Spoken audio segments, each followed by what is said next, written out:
Hello and welcome back to tutorial 215, and one thing that you need to do when you're using this tutorial is in the setup for the study. If we go to edit studies and then we double click on the study, make sure that in alerts, if you do want an alert, that you click enable alert. Say OK.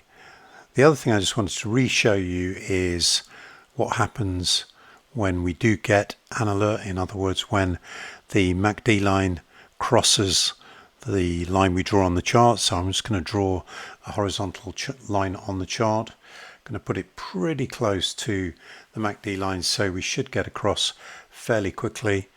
Just going to right click and clear the print log, and let's just see if we get across of the horizontal line by the MACD line.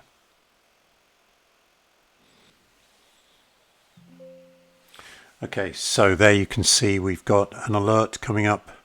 Not sure if I have the sound turned on for you to hear, but in my case there is a sound, and you can also see the print log of the cross.